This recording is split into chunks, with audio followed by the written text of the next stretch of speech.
Hey there, my name is Pravus and welcome back to more Kingdoms Reborn, playing as the Emirates. Maybe I should find a new name for this, but I'm kind of okay with the Emirates. Also, I don't know, I feel like you guys have seen pretty much every name that I could come up with. Everything based on my name, my wife's name, my dog's name. We'd have to actually get creative, and God forbid that happens. Anyway, we're trying to grow out our population right now. I do see that we have about 10 jobs that are available right now, and we're kind of a little behind on that, so I'd like to get some more population, but of course for that to work, we need more homes. Speaking of homes, a handful of these are upgrading to level 2, which you can see gets me a little bit more income as well as some science. So it's like a 60% booster in several different ways. It's not too bad all in all. Not too bad at all.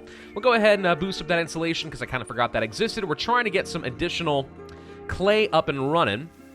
But no one is working over here at the moment because we simply don't have enough jobs. Now, I would love to get the tavern up and running. I don't think anyone needs to work this. It just needs to be on, and it costs me money, but that's not a huge deal. Actually, if there's anything that's cost me a lot of money, it's the warriors. You may recall in the last video, we decided to be a little bit unnecessarily aggressive, and we attacked our buddy over here, Uppsala, so now he's my vassal. So he pays me some money, and perhaps most importantly, he pays me a fair bit of influence, which I will use to snatch up a lot more territory. Thank you very much. Of course, to claim this province, we need a bit more. Yeah, I kind of spent like all my resources at the end of the last video, but that's fine. All of a sudden, we're up to 48 pops. We were at 44 a minute ago. What the heck happened? I don't know. Havre is upgraded to level 2. Good for you. We need to be in the Middle Ages if we want to advance ourselves. For that to work, we need to get up to Middle Age Tech right here. Okay, we actually have enough upgraded level 2 houses that we can pull that off. Thank you, tulips! And see, this is why you want to have some sort of early game tier 1 luxury early if you can. It does tend to make life just a smidge easier, you know? Let's see, we need to continue boosting things like our coal and our stone, I think, mostly. I'd also love to get another farm, maybe over here, for medicinal herbs. I know it's not the most efficient way to do things. It's not even the most, it's not even the most fertile ground, but it's kind of what I got to work with, dang it, so it's what I'm going to do. I know, by the way, that we need to be setting up things like the Employment Bureau and the Statistics Bureau and all of that. I'm aware. I don't like setting them up because I feel like it's a freaking waste of space, but we'll do it. We'll do it. Let's go ahead and set them up. Might as well. Boom. Get those cards out of my hand so I can continue doing whatever I want to do, you know what I mean? That's probably the way to go. Gosh, we are still so far behind on things like coal. I have people living nearby to try and fix some of that, but it can only do so much. I wish there was a way to terraform little bits of terrain. For example, this is pretty shallow water. I wish that I could just shove out a whole load more sand and soil and just kind of firm this area up so I can build over here later. That would be so nice. Alas, that is not an option for us, though, so we're just going to have to live without it. Where's my... Ah, there it is. Potter. Okay. Porta is built up, which means we can take that extra clay that we will be manufacturing and start turning that into another tier 1 resource, luxury resource. The more I can improve this, obviously, the better value we get. I don't have Potter Town, so we're going to ignore that, but we'll go for another 20% productivity, so at least it's a 1-to-1 ratio for our clay. Now we start producing some pottery, now we have more luxury goods to sell, and we're going to have happier people that give me more money and more science. It's early spring. You can all stop being cold now. Oh, they all died of the cold now. Okay, well, never mind. I mean, I know that the spring can be cold. Case in point. It is the end of March at the time I'm recording this. And it got freaking cold out here. Like, the wind chill and stuff, it got down to, like, less than 20 degrees where I live. Fahrenheit. I can't do the conversion. I can't be bothered for those who are European. But it was really freaking cold. Whoa, why am I suddenly down only 300 food? Okay, we're about to have food issues. We should probably fix that ASAP. The real question is, how do we fix that ASAP? Probably another fishing lodge, if I'm honest. I mean, we've got some boosts for fish to make it better with our farming cooperative or fishing cooperative thing, whatever it's called, I don't know. So 106% efficiency ain't half bad, so we'll go ahead and pick that up, and if I can just get more workers, we'll be fine. This is one of the difficulties of playing on a, let's say, brutal difficulty or anything that's on the more difficult side. You end up needing to have a pretty disproportionate number of people just set to things like food, which makes it harder to actually progress on luxury resources and any sort of material processing, am I right? That does get a little bit harder. Let's go ahead and turn on the tavern, by the way. Also, I might be wrong on this, but I believe that I saw The latest update for the game did reduce production of luxuries by a small amount. I think that I saw that was a thing. Now, I might be wrong, and if I am, then I apologize wholeheartedly to developers. But supposedly, it's a little bit harder to even make luxuries, a sufficient number of luxuries in the first place than it used to be. So, bear that in mind as well. The game's just tough on Brutal. There's no way around it. It's always going to be tough. Welcome to the Middle Ages! Cool, we get some different background out over here, too. That's nice. Alright, well now we can upgrade into the next era, and I get an era bonus. What do we want? Farm productivity within a granary radius. This would definitely be good at some point, no doubt about it. We could also keep our coal and stone running for a very long time if I get geologists, but it's really hard to say no to extra food because it lets you sustain larger populations, which allows you to then progress further and, access new resources and stuff, even if you have depleted it. So I think I'm going to get agriculturalist. We don't get an immediate value out of it, but I'm hoping that that is the right decision. Let's take a look at that tech tree and see what else we could work on. Logistics, it's not a bad idea. Irrigation pump, maybe. I think what we want is the agricultural revolution, because that gets me access to the oh-so-important granary. So let's start by researching the irrigation pump and see how we do with that. By the way, how's our forester doing over here? Should be still planting down a lot of trees. Question, if I were to chop down non-fruit trees, there aren't that many left. Let's go ahead and knock some of these down using my laborers, and we'll start replacing those. And then I want to basically get rid of the forester and replace it with a granary, because the granary boosts all food-producing buildings, I think.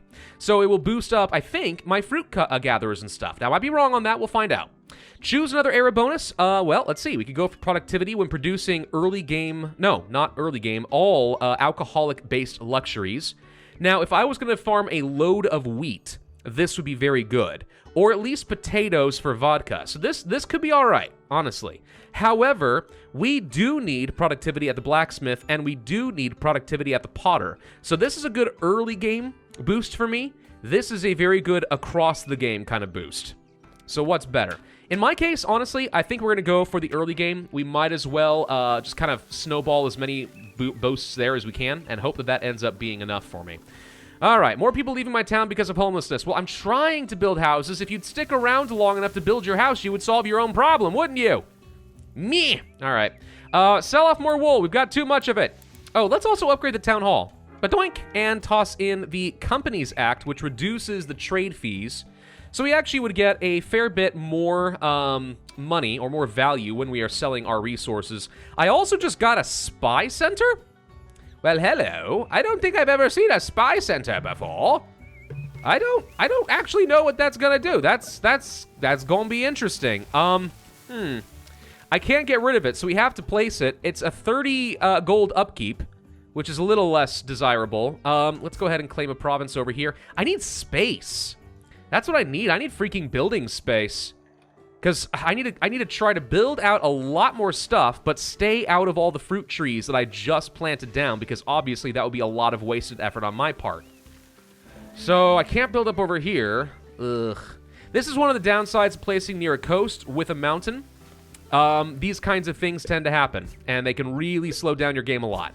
Okay, we got ourselves an irrigation pump. Now I need to get beer brewing. That will lead to the agricultural revolution.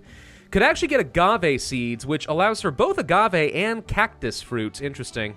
I guess I could have gotten access to something like tequila fairly early on, but again, I don't know. It's not like I have an absolute ton of local fertility, though to be fair, the irrigation pump I just passed on would have been one way to get around that. That's a new building, by the way. I don't really know for sure how the irrigation pump works, but presumably you place it somewhere close to a source of water and an entire area around it is going to become fertile.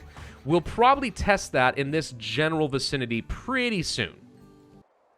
And let's not forget, by the way, that we do want to continue raiding pretty much all of my neighbors. I mean, we've got warriors. We might as well make use of it. For some reason, by the way, these guys travel instantaneously. This is the bar I wanted to show you last video, even for the city-states. That wasn't there. And here it is now. So we're sending some warriors to go and kill their militia, which should be pretty quick. Then we just beat up the treasure and take as much of it home as we can. That's how it works. If you got a military and you got the income to support it, you might as well bully people and get richer, right? I'm pretty sure that's how imperialism works. We also really need to consider buying some more trading buildings, like a trading port. I am going to do that. Could spend some money to get immigrants. That's interesting, but I don't think we need to do that. We have way more resources coming in than I know what to do with as far as things like wool. So the more we can trade off this stuff, the better. This is not the most fortunate placement, but it's kind of all I've got access to right now. 90 stone is a lot, dude. But all right, we'll go ahead and place another trading port over here or something. It'll be fine. Agricultural revolution time. There we go. More efficiency for every nearby farm, too. That could be fun. A library would definitely be a great way of getting ourselves some extra science, and I have been saving myself... I can't get a beer brewery yet. I've been saving myself some space in the center of town with the anticipation that I'll want to place down buildings that boost up some of the nearby homes. It's not as good as you'd like in some places, but it'll have to do. And once again, we are completely out of a lot of heating. I might have to temporarily allow people to start using up some of the lumber, which I really hate to do. Y'all know it. People commented on the last video, and they're all like, I can't help but feel like Pravus is somehow like a villain or something because he's totally willing to let his people die in order to save firewood. It's like, okay, you know, here's the thing. You know the laws of economics, right? Supply and demand and all that. So what happens when the demand goes up and there's not enough supply? Prices go up, right? What happens when the supply goes down and the demand is too high? Answer, you cut the demand by killing the people. It's a viable strategy. Get off my back. How's the raiding going, by the way? It seems like it's taking for freaking ever. Well, we still got 4 people, and they're still slowly beating it up. Oh, there we go. All right, we finished raiding with them. That gets me a bit of good stuff. We could raise these if you want to claim the town, and I might want to do some of that at some point. We could also vassalize even some of the city-states. I imagine they pay me at least a fair bit. I mean, if I wanted to, maybe we should. Maybe we should consider that. Let's see how things are going with these guys in a little bit. I'll go ahead and reinforce a handful of warriors. We might as well speed this process up, right? Get that money going. But then maybe we just go ahead and vassalize and see how their income compares to a fellow player over here. And by the way, their taxes have been going up, so I mean, they actually are producing a fair bit. Look at all your fancy little medieval level 4 houses. The AI is actually beating me right now. Oh, that feels bad, man. That feels real bad. So let's try it with these guys over here at Jarabek. We're going to conquer you. I'm going to send all 8 warriors. We might as well. You got 6 militia. Well, I have more health in my warriors. And honestly, if you kill a warrior or 2, you'd be doing me a favor because I don't want to pay for all their upkeep if I don't actually need them. But we're basically beating the ever-living snot out of these folks. And of course, the more we kill, the less damage they do. So overwhelming them with sheer numbers is definitely the way to go. No tactics, really, in this game with the current military card system. You just get in there and you swing a mace and you beat them all down as fast as you can. Ah, there we go. We've conquered Jarabek. Okay, so you provide not much. 2.4 gold and 12 influence. The influence is okay. The amount of gold we're getting is basically nothing. So to be honest, when it comes to city-states, I think it's better to literally just go ahead and keep raising them. You wait for them to regenerate a little bit, and you get a couple grand. It's probably a better way to go. Agricultural revolution is done. Let's go ahead and learn about those agave seeds. At the very least, we could learn how to get some proper food going. So yeah, 25% productivity to all surrounding food producers. I am pretty sure that includes the hunting lodge and these fruit gatherers. Oh, we never upgraded that. We should definitely do that. So once we are done with this, and I think we just about are, we should go ahead and knock down the forester. Well, we could actually plant down a few more trees. But very soon, we knock down the forester, we replace it with a granary, because I'm pretty sure it has the same footprint. And everything around here is going to start producing massive amounts of food. And I'm pretty sure, depending on how it fits, it might be in range to include the sheep ranch. No, it's not. You can actually see the 25% over the buildings involved. But it will affect my tulip production, interestingly, even though that's technically not even food. You ever tried to eat a tulip? I mean, I haven't. And if you have, you're probably silly. But, I mean, seems kind of dumb, don't it?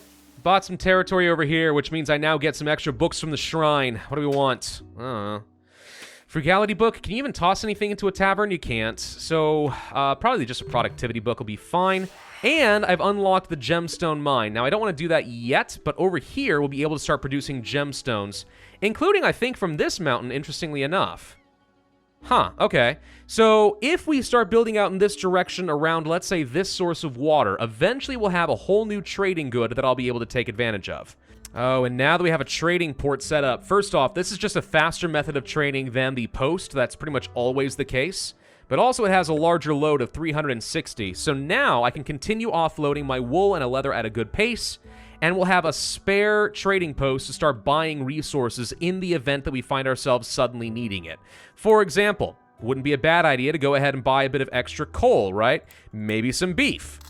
Just go ahead and spend 2,000 gold. We're actually making a pretty decent amount of money, and this helps shore me up where we needed it. Remember, we're playing as the Emirates. The entire point is we want to become a trading empire, so I might as well start getting in the habit. You know something I will do? We could actually start getting some brick production of my own, or I could start buying some bricks. I know that costs a chunk of money, but that's fine. Because what that lets me do is start upgrading a bunch of buildings, and buildings are relatively cheap to upgrade in terms of the number of bricks. So for example, another 15% work speed at this fishing lodge, like how could that possibly be a bad thing for me, right? We could also spend bricks to start boosting up the hearth fireplaces, but those are pretty expensive. But for things where I'm currently struggling, like coal production, like stone production, just having some bricks on hand, whether I produce them at home or not, is irrelevant. I can just kind of make myself a little bit stronger. Now, it's not super obvious exactly what these do, because I don't think it increased my efficiency. Yeah, no, it doesn't improve efficiency at all. What it does is increase work speed. So it is technically more efficient, it's just not... Efficiency affects like how much you get per work cycle. Work speed increases how fast you cycle through those work cycles. So that's kind of what we're going for there. So this 1% above 60. If we're only at 70% happiness in a coal mine, this is worth 10% productivity as opposed to a productivity book, which is worth 20. So we'll go ahead and boost up our coal mine to 185% efficiency. I feel like this hasn't actually made things any better. It's still only 23 per season. That feels like nothing. Is this not properly boosting? Is something broken here? No. Maybe it's the batch? I don't know. I feel like the efficiency should be more effective than this. I don't know. So the thing is, it's been a while since I played, right? I don't know if the issue here is that brutal difficulty increasing the consumption rate is really just that difficult. Or if, for whatever reason, in the latest patch, they literally just made it a lot harder to produce resources, like an across-the-board penalty. That could very well be. I don't know. All right, we have our agave seeds. Baking would be great if I had wheat. I do not even have wheat seeds. I'm pretty sure. So, carpet weaver, that's new. Tequila, no. Logistics, let's go ahead and get the library. I think it makes a lot of sense to get ourselves a library, so that we'll be able to start getting a lot more science. And over here, we can probably do a little less medicinal herbs, and let's get some agave, or... it's 55 no matter what it looks like. So yeah, we'll just go for agave. That'll be fine. Go ahead and harvest all these medicinal herbs, and that'll be great. Running out of stone tools again. Oh, lordy. All right, stone tool shop. Let's get ourselves another one. Why not? Oh, and an irrigation pump. I want to try it. Let's see what happens. Okay, interesting. So the pump has to face fresh water, which makes sense. So the sea here isn't an option. This is only useful if you're set up next to a river then. Okay. That radius had better not be all that I get, because if so, that is not a lot. Well, we'll try placing it down. Let's see what happens. I don't even know if it takes workers to actually keep that thing running. Wouldn't surprise me if it does. Let's get over here and demolish the forester. It's time. And then we're going to place down that granary, and yep, it takes the exact same footprint, but we're going to get a pretty hefty amount of extra food out of some of our big food-producing buildings. I like what I'm seeing here. This is good. Library is done. Excellent. Okay. Ironworking? You know, getting another 30% wood harvesting yield and stuff could be nice. Ooh, but trading companies, though, are so good. The reason you like trading companies is pretty straightforward. You place a bunch of them down, you can start automatically trading off excesses of resources or buying things if you find yourself running a little bit low. So we definitely want to get one of those going. I will be placing the library right up over here. It actually hits most of my houses, so this should translate into a pretty hefty boost in our science. Also, hold up, what are you? Irrigation ditch is now available from the build menu. Oh, hello. Okay, hang on. Hide the trees and the bush. We don't need that. Irrigation pump. If I were to, let's say, just do this. Oh my God. Would this work? If I do this, and this increases the fertility of the entire area around it. This is going to be one of the best investments I've ever made. What I don't know, but maybe it needs to connect right here. That would make sense, wouldn't it? Well, let's just try that. Whoa, there we go. Okay, so hang on. Fertility. Look at that. Okay, it's not a massive increase in fertility, but it's enough that I now can set up a whole bunch of farms along here, and I could actually get some stinking value out of this. Ooh. Okay, irrigation works. Now, what's awkward about this is I don't know if I'm able to walk over it or anything. Can I set up a bridge? No. So this gets a little bit unpleasant as far as like my pathing for my townspeople. But at the same time, I think we'll end up making this the main highway to get toward the gemstones. And this just needs to turn into a giant farming area. Very, very, very interesting. Okay, I like this. Ah, there we go. Trading companies are done. Fantastic. Carpet weaver, we need 30 houses at level 2. Wow. Let's go ahead and learn about ironworking because I am out of tools, and we're probably going to want to start working toward producing iron tools since those are objectively better. So here's the trading company. The question is, where do I want to start placing these so that they're not kind of in the way? I guess it needs to be somewhat local-ish where I can get plenty of storage space. I guess right over here will do for now. We'll set up at least one of these. I don't want to build too much in this area, though. Way too many fruit trees for me to just be haphazard about that. But there we go. I am placing down a granary over here and getting some of these farms up and running. Boost this up as much as we can so we get plenty of value all around my irrigation. This honestly isn't half bad. We're doing okay. Struggling on a few things, like the tools. The tools are kind of a big problem, right? If we can get some more of those, that would be great. And we're still not doing okay on basic things like level 1 luxuries. Even with 3 tulip farms, it's nowhere near enough. Yeah, I think they changed something, guys. I think they did. And that's unfortunate, but oh well, we're gonna have to live with it for at least a bit longer.